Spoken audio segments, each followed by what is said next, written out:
everyone, welcome to my YouTube channel Knowledge Warehouse. This side Charu Agarwal by profession chartered accountant. जैसे कि आपको पता है मैं अकाउंट से कंसेप्ट क्लियर करने के लिए वीडियोस लेकर आई हूँ। तो अभी बच्चों जो हमारा टॉपिक चल रहा है वो चल रहा है फाइनेंशियल स्टेटमेंट्स विदाउट एडजस्टमेंट। हमने सारे कॉन्सेप्ट क्लियर कर लिए हैं, साथ ही साथ हमने प्रैक्टिकल प्रॉब्लम कॉन्सेप्ट के साथ साथ कर ली है। आज हम क्या करेंगे, जो भी हमने सारे कॉन्सेप्ट पढ़े हैं उसको ही जॉट डाउन करके एक फुल फ्लैश प्रैक्टिकल प्रॉब्लम लेंगे, जिसमें हम बनाएंगे ट्रेडिंग भी, प्रॉफिट एंड लॉस भी, बैलेंस शीट भी। अब बैलेंस शीट को बनाने के भी हमने दो मेथड्स पढ़े हैं, तो आज हम बैलेंस शीट बनाएंगे on the basis of liquidity. तो चलिए क्लास स्टार्ट करते हैं। प्लस अगर आपको मेरी क्लासेस अच्छी लग रही है, मेरी वीडियोस अच्छी लग रही है, तो मेरे चैनल को लाइक, सब्सक्राइब और शेयर ज़रूर करें। अगर आप सब्सक्राइब करेंगे तो जो भी मैं वीडियोस डाल रही हूँ उसकी नोटिफिकेशन आपको मिलेगी और आप बहुत अच्छे से टॉपिक की क्लैरिटी कर पाएंगे। तो चलिए क्लास स्टार्ट करते हैं आज।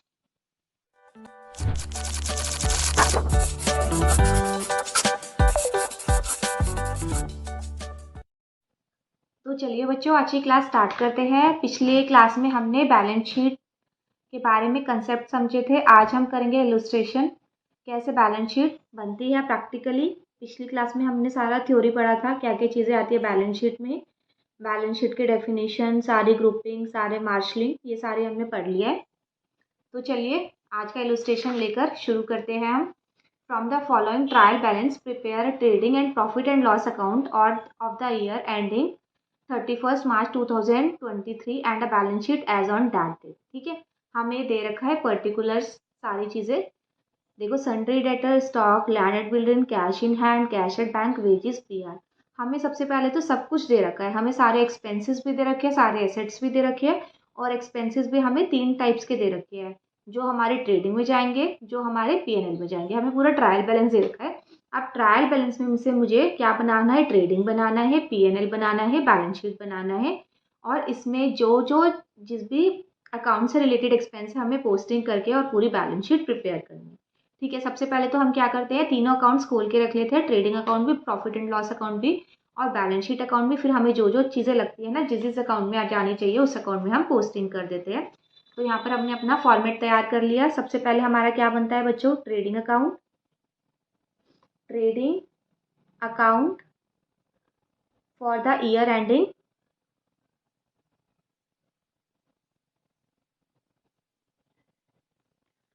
31 मार्च 2023। हमें यही बनाना है। हमें क्या बनाना है, ट्रेडिंग भी बनाना है और पीएनएल भी बनाना है। जैसे हमने ट्रेडिंग बना लिया, ऐसे ही हम पीएनएल बना लेते हैं। पीएनएल का फॉर्मेट बना लेते हैं, profit and loss account for the year ending 31 March 2023। और जो मेरा थर्ड अकाउंट बनेगा, थर्ड जो बनेगी वो मेरी बैलेंस शीट बनेगी। बैलेंस शीट, बैलेंस शीट बच्चों मैंने क्या समझाया था आपको पिछली क्लास में, एज ऑन डेट बनती है। बैलेंस शीट क्या बनती है, इस तारीख को हमारे पास कितना एसेट खड़ा हुआ है। ठीक है, और ट्रेडिंग और पीएनएल कैसे बनता है, फॉर द ईयर एंडिंग, साल के एंड में मुझे कितना प्रॉफिट हुआ। तो हम इलस्ट्रेशन उठाते हैं। देखो, सबसे पहले हमें बोल रहा है कि वो डेबिट बैलेंस है सन्ड्री डेटर्स। सन्ड्री डेटर्स दे रखा है, तो सन्ड्री डेटर्स हमारा कितने का है, 1500 का है बच्चों। तो सन्ड्री डेटर्स मेरा किसका पार्ट है, बैलेंस शीट का पार्ट है। तो बैलेंस शीट में हमने पिछली क्लास में पढ़ा था ना कि हमें परमानेंस और लिक्विडिटी के हिसाब से बनानी होती है बैलेंस शीट। तो हम वही चीज़ फॉलो करेंगे, हम पहले लिक्विडिटी के हिसाब से समझेंगे। तो ये सन्ड्री डेटर्स है, ये मेरी बैलेंस शीट आइटम है, इसको मैं मार्क कर लेती हूँ। ठीक है, इस पर मैं लिख लेती हूँ BS। ठीक है, उसके बाद स्टॉक जो है मेरा 5000 रुपये का, ये मेरा बैलेंस शीट में भी जाएगा और मेरा ट्रेडिंग में भी जाएगा। जो हमारा स्टॉक होता है वो दो जगह जाता है। जो क्लोजिंग वाला स्टॉक होता है मेरा दो जगह जाता है, एक मेरा ट्रेडिंग में भी जाता है, एक मेरा बैलेंस शीट में भी जाता है। ठीक है, और ये जो मेरे पास है स्टॉक है 1 अप्रैल 2022, मतलब ये मेरा ओपनिंग स्टॉक दे रखा है। ये मेरा क्या है, ओपनिंग स्टॉक है। तो मैं ये जो ओपनिंग स्टॉक है मेरा, ये एक ही जगह जाएगा। इसको मैं कहाँ लिखूंगी बच्चों, ट्रेडिंग अकाउंट में। तो यहाँ पर मैं डाल लेती हूँ, मेरा ये पर्टिकुलर्स है, ये मेरा अमाउंट है, पर्टिकुलर्स और अमाउंट इन रुपी, इन रुपी। ये मेरा हो गया डेबिट बैलेंस और ये मेरा है क्रेडिट बैलेंस। ऐसे ही मैं P&L का बना लेती हूँ मैं अपना। Particulars, amount in rupee, particulars, amount in rupee. और जो बैलेंस शीट में है, बैलेंस शीट में मेरा क्या डलेगा बच्चों? एक मेरी लाइबिलिटीज होती है और दूसरा मेरा एसेट्स होते हैं। एक मैंने उधारी पर ले रखी है और दूसरी मेरी खुद की अपनी है। अमाउंट इन रुपी और ऐसे अमाउंट इन रुपी। ठीक है, तो हमने सबसे पहले क्या देखा है? सबसे पहले जो मेरा आइटम था सन्डे डेटर्स का, इसको मैंने होल्ड कर दिया, मेरा बैलेंस शीट आइटम है। सेकंड मेरा क्या है? स्टॉक है। स्टॉक मेरा क्या है? ओपनिंग स्टॉक है 1 अप्रैल 5000 रुपीज़ का, तो मैं यहाँ पर डाल देती हूँ बच्चों to opening stock 5000 rupees. Next मेरा आइटम क्या है? नेक्स्ट मेरा है land and building. Land and building में बैलेंस शीट आइटम है, इसको भी मैं मार्क कर लेती हूँ, बैलेंस शीट में डलेगा। कैश इन हैंड मेरा 1600 है, वो भी मेरा बैलेंस शीट आइटम है। देखो मैंने आपको बताया था कि जो हम दो मेथड्स दिए हुए हैं, लिक्विडिटी के हिसाब से, परमानेंस के हिसाब से, तो हम ये बैलेंस शीट बनाते हैं अपना लिक्विडिटी के हिसाब से। तो लिक्विडिटी के हिसाब से सबसे पहले मेरा जो आइटम आएगी वो मेरा क्या आएगा? कैश इन हैंड है। तो मेरे को मेरा मिल गया first item cash in hand, तो मैं साथ के साथ अपना बैलेंस शीट में भी पोस्टिंग कर लेती हूँ। सबसे पहले बच्चों मैं बनाऊंगी अपना करंट एसेट्स। करंट एसेट्स में मेरे सबसे पहले क्या आएंगे? Cash in hand. Cash in hand बच्चों मुझे कितना दिया हुआ है? 1600, तो मैं 1600 पोस्ट कर दूंगी अपना। ये मेरा हो गया 1600। नेक्स्ट आइटम देखो मेरी क्या है बच्चों? नेक्स्ट आइटम मेरा है कैश एट बैंक 4000। कैश के बाद ही मेरा बैंक में भी आता है बैंक वाला पैसा, तो मैं यहाँ पर लिख दूंगी ये भी करंट एसेट है, ये भी कैश के बाद बैंक वाला पैसा हम इजीली लिक्विडेट कर सकते हैं। तो मेरा यहाँ पर कितना आएगा बच्चे? 4000 मुझे मेंशन है। कैश इन हैंड मेरा 4000 है, ये भी मेरा हो गया। स्टॉक मैंने डाल दिया। लैंड एंड बिल्डिंग मैंने अभी मेरा होल्ड पे है। Land and building, land and building मेरा बनेगा फिक्स एसेट्स में। तो बच्चों मैं क्या करूंगी? करंट एसेट्स के लिए थोड़ी सी जगह छोड़ दूंगी और यहाँ पर मैं अपना फिक्स एसेट्स खोल लूंगी। फिक्स एसेट्स, फिक्स एसेट्स में बच्चों मेरा क्या है? Land and building. Land and building डाल दूंगी मैं अपना। सबसे जो एंड में होती है वो लैंड एंड बिल्डिंग दिखेगी। ठीक है, तो एक बार हम रीड आउट कर लेते हैं, उसके बाद हमने ये पेंडिंग लिख दिया। सन्ड्री डेटर्स मेरा नहीं डला और लैंड एंड बिल्डिंग मैंने डला। कैश इन हैंड डाल दिया मैंने और मैंने कैश एट बैंक डाल दिया। क्लियर? देखो सन्ड्री डेटर्स भी मेरा नीचे आएगा, तो उससे पहले हम देख लेते हैं मुझे क्या करना है। लिक्विडिटी के हिसाब से बनानी है बैलेंस शीट, तो सन्ड्री डेटर्स से भी अगर कोई ऊपर आएगा तो वो एक बार मैं देख लेती हूँ। तो मैंने बैलेंस शीट के आइटम जो है अभी कैश इन हैंड और कैश एट बैंक की डाला हुआ। सन्ड्री डेटर्स मेरा पेंडिंग है और मेरा लैंड एंड बिल्डिंग भी पेंडिंग है, क्योंकि लैंड एंड बिल्डिंग भी मेरा बैलेंस शीट में नीचे आएगा। तो फिक्स्ड एसेट में मुझे देखना पड़ेगा कोई और ऐसे एसेट्स है जो मेरे इससे लैंड एंड बिल्डिंग से पहले हैं, क्योंकि लैंड एंड बिल्डिंग हमें बेचने में टाइम लगता है। उससे पहले हमारे और भी फिक्स्ड एसेट्स ऐसे होते हैं जो इजीली बिक जाते हैं, जैसे कि प्लांट एंड मशीनरी होगी, फिर फर्नीचर एंड फिक्सचर हो। ठीक है, ये मेरा कैश एट बैंक मैंने डाल दिया। उसके बाद है मेरा वेजेस। वेजेस बच्चों किसका पार्ट है? ट्रेडिंग अकाउंट का। अगर वेजेस की जगह मेरा सैलरीज आता है तो मैं क्या डालती हूँ? P&L में। तो वेजेस मैं किस में डालूंगी? वेजेस मेरा कितने का है? 3000 रुपीज़ का। वेजेस मेरा ट्रेडिंग का पार्ट है। वेजेस एंड सैलरी लिखा हुआ था तब भी मेरा ट्रेडिंग का पार्ट होता, और अगर खाली सैलरी लिखा हुआ था तो मेरा P&L का होता। तो मैंने यहाँ पर डाल दिया वेजेस। कितना है मेरा वेजेस बच्चों?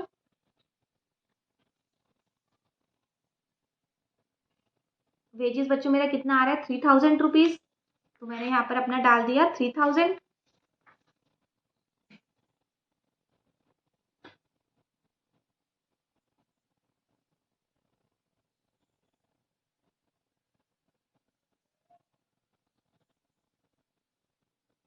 यहाँ पर वेजेस भी डल गया 3000। हमने वेजेस की भी पोस्टिंग कर दी। ट्रेडिंग अकाउंट में 3000। अब हमारा उसके बाद आता है बिल रिसीवेबल। बिल रिसीवेबल बच्चों किसका पार्ट है, बैलेंस शीट का पार्ट है। और हमने क्या पढ़ा था पिछली क्लास में कि लिक्विडिटी के हिसाब से बैलेंस शीट बनाते हैं। सबसे पहले मेरा कैश आता है, उसके बाद बैंक आता है, उसके बाद मेरा बीआर आता है। तो हम बैलेंस शीट में डाल देंगे अपना बिल रिसीवेबल के नाम से, बिल रिसीवेबल कितना अमाउंट है बच्चों, मेरा है 2000 रुपीज़। तो मैं 2000 डाल दूंगी अपना, यहाँ पर मेरा डल गया 2000 रुपीज़। नेक्स्ट मेरा क्या है, नेक्स्ट मेरा है बच्चों इंटरेस्ट। इंटरेस्ट मेरा डेबिट बैलेंस में आ रहा है, मतलब मेरा इंटरेस्ट खर्चा है। कोई भी इंटरेस्ट वगैरह का एक्सपेंसेस होता है उसको हम क्या डालते हैं, पीएनएल अकाउंट में। तो मेरा यहाँ पर आएगा पीएनएल में टू इंटरेस्ट बच्चों किस अमाउंट, कितने अमाउंट का है मेरा इंटरेस्ट, 200 रुपीज़ का। तो मैं यहाँ पर मेंशन कर लूँगी। ये मेरा कोई भी मैन्युफैक्चरिंग वगैरह से रिलेटेड नहीं है, तो मेरा ये पीएनएल का पार्ट है, इसलिए मेरा ट्रेडिंग अकाउंट में आएगा। उसके बाद मेरा क्या है, bad debts 500 rupees. Bad debts मैंने आपको बताया था कि मेरे किसके पार्ट है, प्रॉफिट एंड लॉस के अकाउंट के पार्ट है बैड डेट्स। जैसे जैसे हम रीड कर रहे हैं बस हमें क्या करना है, अकाउंट में पोस्टिंग करनी है स्पेसिफिक अकाउंट में। तो बैड डेट्स मेरा आ गया 500 रुपीज़। नेक्स्ट बच्चों मेरा क्या है, नेक्स्ट मेरा है रिपेयर मेरा है 300 रुपीज़। तो मैंने यहाँ पर क्या किया, टू रिपेयर्स 300 रुपीज़ मैंशन कर लिया। नेक्स्ट मेरा बच्चों क्या है, सिंपल सा है, फटाफट बीआर मैंने डाल दिया, इंटरेस्ट मैंने डाल दिया, बैड डेट्स मैंने डाल दिया, रिपेयर्स मैंने डाल दिया, है ना। अब मेरा क्या है, furniture and fixture. Furniture and fixture बेटा मेरा क्या है, बैलेंस शीट आइटम है। और देखा जाए तो बैलेंस शीट में आइटम मेरा कहाँ आएगा, फिक्स एसेट्स में आएगा। तो अब मैंने अभी अपने जो फिक्स एसेट्स है वो होल्ड कर रखे हैं, फिक्स एसेट्स भी और करंट एसेट्स भी। सन्ड्री डेटर्स मैंने नहीं डाला। लैंड एंड बिल्डिंग मेरा रह गया, अभी लैंड एंड बिल्डिंग रह गया। और मेरा फिक्चर, मैं भी इसको भी होल्ड कर लेती हूँ, अभी मेरा फिक्चर भी रहता है, ठीक है, फिक्चर भी मेरा रहता है। उसके बाद मैं देखती हूँ मेरा क्या है, डेप्रिसिएशन। डेप्रिसिएशन मेरा क्या है, पीएनएल आइटम है, तो मैं डेप्रिसिएशन की पोस्टिंग कर देती हूँ। अभी तक हमने अपने सारे एक्सपेंसेस डाल दिए हैं। जो मेरे थोड़े से आइटम्स रह गए वो किसके रह गए, मेरे बैलेंस शीट के। वो मैं लिक्विडिटी के हिसाब से डालूंगी कि कैसे कैसे वो लिक्विड होंगे, इसलिए मैंने उनको मार्क कर लिया कि मुझे अभी बैलेंस शीट में उनकी पोस्टिंग करनी है। नेक्स्ट मेरा बच्चों क्या है, rent rate and taxes 800 rupees. ये भी मेरा किसका पार्ट है, बैलेंस शीट का पार्ट है। तो मैं यहाँ पर बैलेंस शीट में मेंशन कर देती हूँ to rent rates and taxes. किस अमाउंट से है बच्चों, ये अमाउंट है मेरा 800 रुपीज़ का। तो मैं यहाँ पर 800 रुपीज़ से मैंने डाल दिया। नेक्स्ट बच्चों मेरा क्या आता है, सैलरीज 2000 रुपीज़। वेजेस हम डाल चुके हैं, सैलरीज इसका पार्ट है, मेरा पीएनएल का पार्ट है। तो मैं यहाँ पर डाल देती हूँ टू सैलरीज। किस अमाउंट से है बच्चों, सैलरीज मेरी 2000 से है, तो मैंने यहाँ पर 2000 डाल दिया। नेक्स्ट बच्चों मेरा क्या है, ड्राइंग्स 2000 रुपीज़। ड्राइंग्स बच्चों किसका पार्ट है, ड्राइंग मेरा बैलेंस शीट का पार्ट है। ड्राइंग क्या होता है, कैपिटल, जो ऑनर ने कैपिटल डाली है वो उसने निकाल ली है, तो कैपिटल में से हम ड्राइंग माइनस कर लेते हैं। तो ये भी मेरा बैलेंस शीट का आइटम है, तो मैं इसको एक बार मार्क कर लेती हूँ कि ये भी मुझे अभी डालना है। अभी मुझे क्या क्या डालना है बच्चों, सन्ड्री डेटर्स मैंने होल्ड पे डाला हुआ है, लैंड एंड बिल्डिंग और फर्नीचर एंड फिक्सचर, और ये मैंने ड्राइंग पे मार्क। उसके बाद बच्चों मेरा आता है ऑफिस एक्सपेंस। ऑफिस एक्सपेंस मेरा क्या है, 2500। तो 2500 में ऑफिस एक्सपेंस में डाल देती हूँ मेरा टू ऑफिस एक्सपेंसेस 2500। उसके बाद बच्चों मेरा क्या है, यहाँ पर मेरा परचेज स्किप हो गया था। तो परचेजेस मेरा क्या है, 10,000 रुपीज़ है। तो मैं क्या कर देती हूँ, उसको ट्रेडिंग में डाल देती हूँ, टू परचेजेस 10,000 रुपीज़ से। यहाँ पर मैंने कर लिया 10,000 रुपीज़। नेक्स्ट देखते हैं, नेक्स्ट मेरा क्या है, नेक्स्ट मेरा है बच्चों प्लांट एंड मशीनरी 5700। ये भी मेरा किसका पार्ट है, बैलेंस शीट का। बैलेंस शीट में मेरा फिक्स एसेट्स का, तो मैं इस बार इसको भी मार्क कर देती हूँ, ठीक है। फिर मैं क्या करूँगी, जो भी मेरे बैलेंस शीट के आइटम है उसको मैं लिक्विडिटी वाले फॉर्म्स के हिसाब से अपना मार्शलिंग कर दूंगी, अरेंजमेंट्स कर दूंगी। अभी मेरा सन्ड्री डेटर्स रहता है, लैंड एंड बिल्डिंग रहता है, और फर्नीचर एंड फिक्सचर रहता है, और प्लांट एंड मशीनरी रहता है। नेक्स्ट मेरा क्या है, अब क्रेडिट बैलेंस आ गया मेरा, कैपिटल, ठीक है। तो मैं इसको भी एक बार मार्क कर रही हूँ, कैपिटल को भी। इससे ऊपर मैं देखूंगी पहले मेरे लिक्विडिटी वाले कौन कौन से, जैसे उससे पहले मेरा बीपी आएगा, सन्ड्री क्रेडिटर्स आएंगे, ये सारे मेरे पहले आएंगे, ठीक है। तो उससे पहले मैं ये वाली सारी चीज़ें अपनी मेंशन करूंगी, जो भी मेरे सन्ड्री क्रेडिटर्स या फिर बिल पेबल वगैरह होंगे। तो नेक्स्ट मेरा क्या है, इंटरेस्ट है। इंटरेस्ट जो मेरा क्रेडिट बैलेंस है, मतलब कि मुझे प्रॉफिट है, अगर प्रॉफिट है, इनकम है, तो मेरा क्रेडिट साइड आएगा और P&L के अकाउंट के। तो बाय इंटरेस्ट कितना आएगा बच्चों मेरा, 600 रुपीज़ का। नेक्स्ट मेरा क्या है, नेक्स्ट मेरे है सन्ड्री डेट क्रेडिटर्स, ये भी मेरे बैलेंस शीट आइटम है। उसके बाद मेरी सेल्स है, मैंने होल्ड कर लिया। उसके बाद मेरी सेल्स है 17,000 की। तो जो सेल्स है वो मेरा ट्रेडिंग का पार्ट है, तो मैं यहाँ पर क्या लिखूंगी, बाय सेल्स। किस अमाउंट से है बच्चों मेरी सेल्स, 17,000 से, तो मैंने यहाँ पर मेंशन कर दिया 17,000। नेक्स्ट मेरा क्या है, नेक्स्ट मेरा है बिल रिसीवेबल 4,000। अब देखो मैंने मार्क कर लिया अपने जो जो मेरे रहते हैं, उनके हिसाब से अब मैं अपना ग्रुपिंग मार्शलिंग करूंगी अपनी बैलेंस शीट में। तो चलो बैलेंस शीट देखते हैं आप कि क्या क्या चीज़ें जो मेरी रहती है वो बैलेंस शीट में, वो मैं डाल देती हूँ अपनी। सबसे पहले तो देखो, अगर इनमें मैं पढ़ूँ तो मैंने क्या कहा था कि सबसे पहले हमें किसको पे करना पड़ेगा, सबसे पहले हम पे करना पड़ेगा हमें बिल पेबल को। तो हम बिल पेबल लिखेंगे सबसे पहले अपना करंट लाइबिलिटीज़ में। ये मैंने डाली बच्चों अपनी करंट लाइबिलिटीज़ की हेडिंग। करंट लाइबिलिटीज़ में सबसे पहले मुझे पे करना पड़ेगा मेरा बिल पेबल। बिल पेबल मेरा कितना अमाउंट का है ये हम देखते हैं। बिल पेबल बच्चों है मेरा 4,000 का, तो मैंने यहाँ पर डाल दिया अपना 4,000 रुपीज़।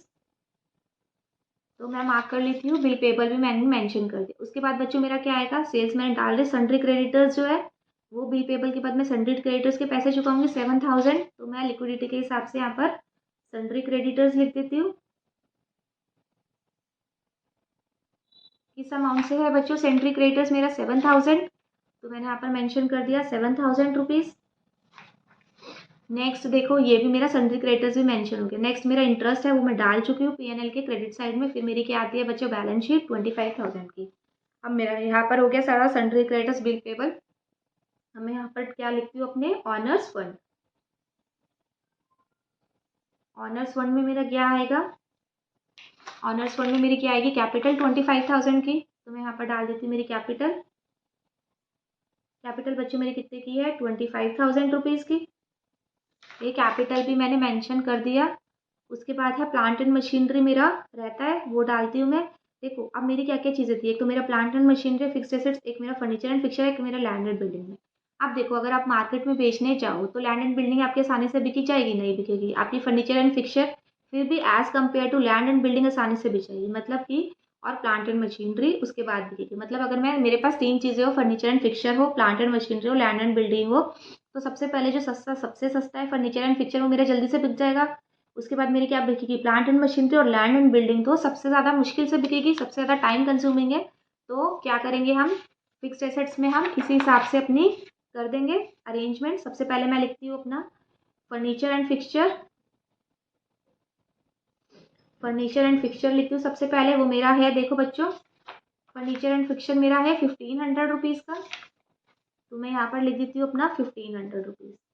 नेक्स्ट मैं इसको मार्क कर लेती हूँ कि मैंने ये भी डाल दिया अपना। नेक्स्ट मेरा क्या है बच्चों plant and machinery. Plant and machinery मेरा कितने का है 5,700 का, वो मैं पोस्टिंग कर देती हूँ अपनी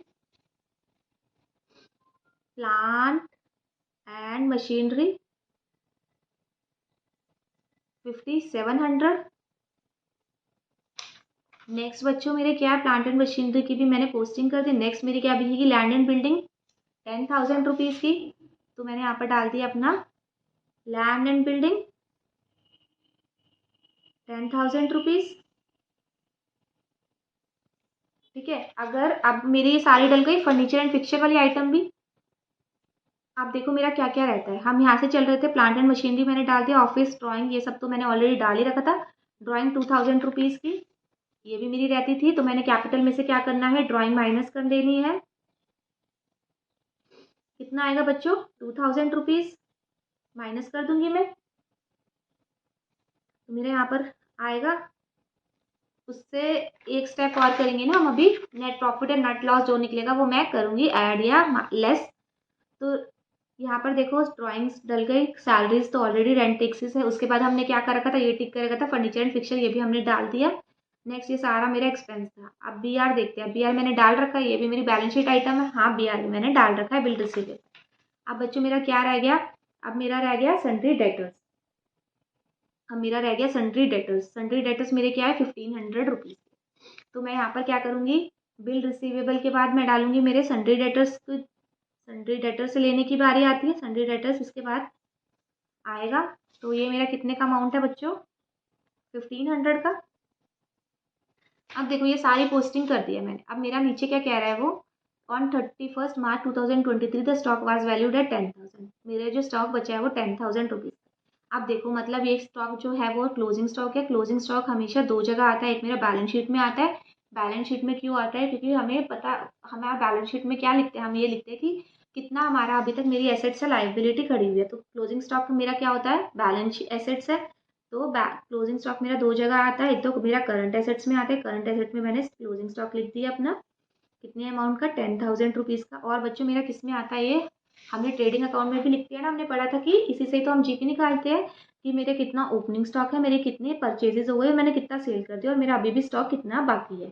इससे ही तो बच्चों मैं बता पाऊंगी कि जो भी मेरा मैंने सेल किया उस पर मेरा स्टॉक कितना निकला, मेरा सॉरी प्रॉफिट कितना निकला। ठीक है, तो जब भी क्लोजिंग स्टॉक दिया होगा तो क्लोजिंग स्टॉक हमेशा हमारा दो बार आएगा, दो जगह आएगा। एक तो ट्रेडिंग में इसलिए आएगा कि देखो मेरा ओपनिंग स्टॉक इतना था, मैंने परचेज इतना कर लिया, मेरा स्टॉक स्लेस इतना है, मेरा स्टॉक इतना है। ठीक है, उसको कंपैरिजन करने के लिए। और दूसरी जगह मेरा क्या आएगा, एसेट्स में आएगा, क्योंकि एसेट्स में क्या होता है, जितनी भी सारी चीज़ें मैंने ओन्ड कर रखी। अब मैंने सारा, मैं एक बार रीचेक कर लेती हूँ। देखो रीचेक करना बहुत ज़रूरी है कि मैंने कोई ट्रांजेक्शन कुछ छोड़ तो नहीं दिया। सन्डे डेट्स मैंने डाल दिया बच्चों, देखो एक एक हम टैली करते रहते हैं। सन्डे डेटर्स मैंने डाल दिया 1500, हम यहाँ पर मार्क कर लेते हैं। ओपनिंग स्टॉक मेरा डल गया 5,000 रुपीज़, मैंने यहाँ पर डाल दिया ओपनिंग स्टॉक 5,000 रुपीज़। उसके बाद मेरा लैंड एंड बिल्डिंग 10,000 रुपीज़ का है, लैंड एंड बिल्डिंग मेरा डल गया 10,000 रुपीज़। देखो बच्चों, उसके बाद मेरा क्या है, कैश इन हैंड 1600, मेरा कैश इन हैंड भी डल गया 1600। उसके बाद cash and bank 4,000, cash and bank मेरा 4,000 डल गया।